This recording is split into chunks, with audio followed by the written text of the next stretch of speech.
Just before Christmas, the National Defense Authorization Act, or NDAA, was signed into law. The bill sets guidelines for defense policy and authorizes spending levels for the DoD, among other functions. The version for 2024 also includes a new provision freeing up access to money to upgrade outdated barracks on military bases. U.S. Senator from Georgia Jon Ossoff and Republican Senator James Lankford from Oklahoma were the two lawmakers behind this bipartisan provision. Today on the show, I talked to Senator Ossoff about this and much more. I am Josh Rowe, and this is Tomorrowtown, Tennessee.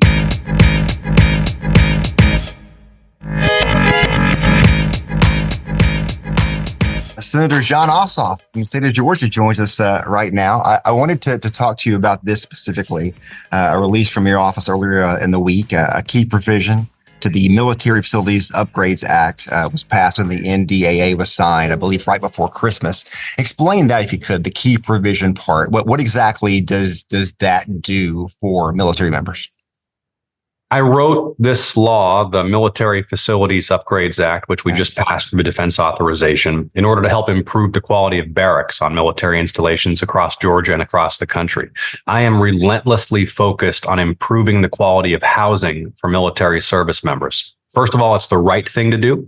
Second of all, it's a national security issue. When military service members are in substandard housing, that directly impacts military readiness, military morale, and recruitment of highly qualified young people to serve. This legislation, which is now law, will give commanders at installations across the country more flexibility to use the resources at their disposal for upgrades, renovations, and improvements for military barracks. As someone who myself spent a lot of time in rundown barracks in my 20s, I know that there are a lot of rundown barracks in this country. What was in place before this? What was the process before this bill came to pass? It gets a little technical, but here's the big picture. At any military installation in the country, the commander has several different buckets of funding available. One of those is called military construction, or MILCON. Those funds can clearly be used for the construction and renovation of facilities like barracks. There's another bucket of funds called operations and maintenance. Previously, under the law, the commander could not use those operations and maintenance, or O&M, funds for the purpose of improving barracks. The law that I wrote and passed with Republican and Democratic support gives commanders the flexibility to use those O&M dollars to improve the quality of barracks. Understood. That makes sense. Let me ask you this, because, boy, it's a bipartisan piece of legislation, right? It was you and Senator Lankford in Oklahoma. And so much of the criticism lawmakers in Washington get for you can't work with the other side. You can't get things passed. When you do pass something like this, when I got the release, I went to look and see if I could find some information about it. It's hard to find a whole lot about it. I mean, is that part of the job frustrating at times when you are doing positive things and still there's not a lot of things written about it when people are talking about what you folks are up to in Washington these days? Look, it's a divisive time in politics. A lot of the media coverage is divisive. I'm working to change that. We have to focus on our shared national interest, not just the interests of political parties. So every opportunity that I have to bring the two political parties together to do what's in the American interest, not the Democratic interest, not the Republican interest, the American interest, I try to lead in that way. I think that's what my constituents expect of me. I think that there is great hunger in Georgia and nationwide for unifying leadership. And that's exactly what this law is. This is Democrats and Republicans coming together to do right by those who serve in uniform. You mentioned all the work that you've done the past few years with Balfour Beatty and the housing at formerly Fort Ford and now Fort Eisenhower. Tell us where that stands now. I saw in November a couple of lawmakers from the state of Washington filing a formal letter to Balfour Beatty about housing in Spokane. Clearly, this is an ongoing issue. This is not going to be fixed today, tomorrow. Where does this stand? What are you working on now with this? Well, the Balfour Beatty housing that I focused on was at Fort Eisenhower, formerly Fort Gordon in Georgia, privatized housing units on post, mostly inhabited by military families for a very long time, poorly maintained, very long wait times for routine maintenance, poor communication between tenants and the contractor. And I led a nearly year-long bipartisan investigation of that matter and have been working to hold both Balfour Beatty, the housing contractor, and the Department of Defense accountable to improve conditions. I think we have made some progress as a result of that work. Fort Eisenhower was the first installation in the country to get unit by unit inspections for the quality of every single housing unit on post. We're seeing some indications of improvements in the quality and timeliness of maintenance, but we're going to have to stay on it.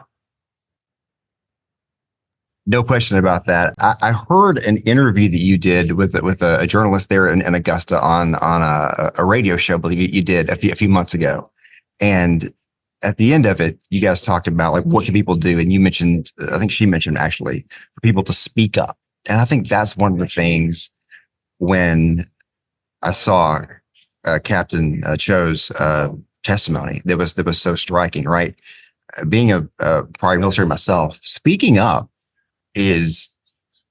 can be problematic, right? There's this culture in the military of not questioning authority and not complaining, and that's there for a reason. Yet there are times where that has consequences. Can you just speak to the courage of the people who have come forward and given their voice to this? Because without them, you wouldn't know what you know. That's right. Without the advocacy and courage of service members and military spouses who have come forward and spoken publicly about what they've been going through in substandard military housing, we wouldn't be making the progress that we're making right now. And part of my job is to give a platform and to protect whistleblowers. You got a young officer like that, you're right, they do take some risk in coming forward publicly. But you think about Captain Cho's story, the witness at the hearing I led, you mentioned a moment ago. He talked about how his daughter had suffered grievously. Her health had suffered grievously because of substandard housing conditions. He had the courage to come forward. I wanted to give him that national public platform to tell his story. And let me just say this as well. To anybody who's tuned in right now, whether you're serving in the armed forces, you got some other issue you want to bring to my attention, reach out, and you can reach out confidentially at ossoff.senate.gov. The investigations that I lead and the oversight that I conduct depends upon what I hear from my constituents, the constituents that I'm sworn to serve and represent. That's an excellent point, right? As journalists, I know you're a former journalist. History is recorded from the people who tell their stories. If people don't come forward, how much history be lost through time from people who didn't, come out and say, this is what happened to me. This is, what I'm going through. So that it's so important for people to step up, whether you, me, whomever, but tell someone what's going on with them when they're struggling with something serious such as this. Look, positive change starts with the truth.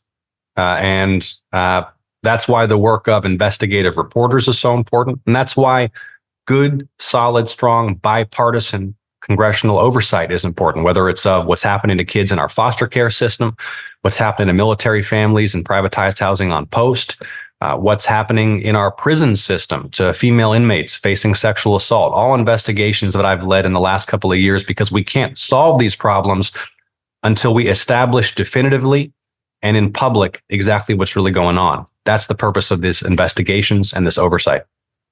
You did mention something earlier in this conversation about recruitment, and I planned to ask about that. But just curious your thoughts on that. I mean, we obviously have seen the numbers the last couple of years, and they're not where the military needs to just for combat readiness. So your thoughts on kind of where that stands and what can be done there. Well, this is another reason that I was one of those pushing for what we just passed, a record pay raise for those who are in uniform.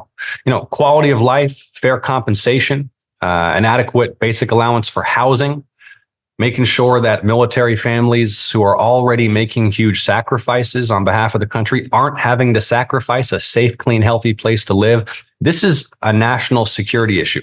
Military quality of life is a national security issue.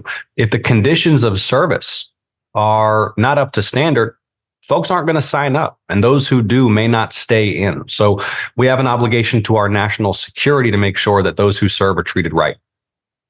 As I was preparing for this, I started looking through just emails from your office, and you've been involved in a lot of legislation or initiatives to help military members and veterans. The one, I think, once you're announcing something this week with small businesses owned by service disabled veterans.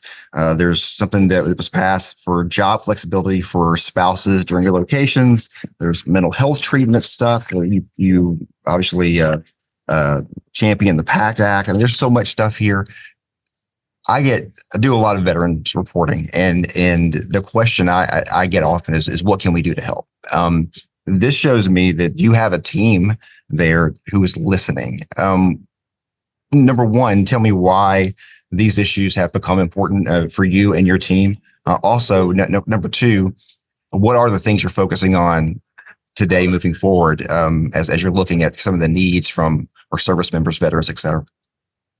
Look, I have such immense respect for those who serve, the service members and their families. And I think we don't talk enough about the sacrifices that military spouses make and their dependents, their kids. You know, this is it's a family investment it's a family sacrifice on behalf of the country.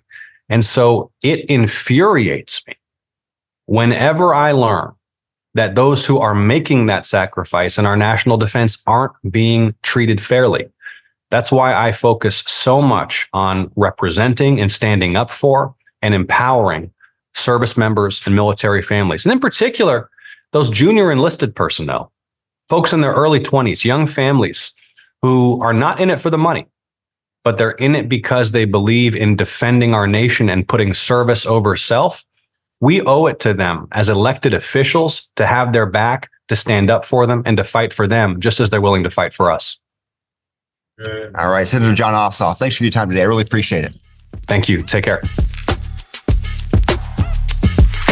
Thank you for listening to Tomorrowtown, Tennessee. This podcast is a production of News Channel 9, Fox Chattanooga, and Sinclair Broadcast Group Chattanooga. We hope you join us again real soon.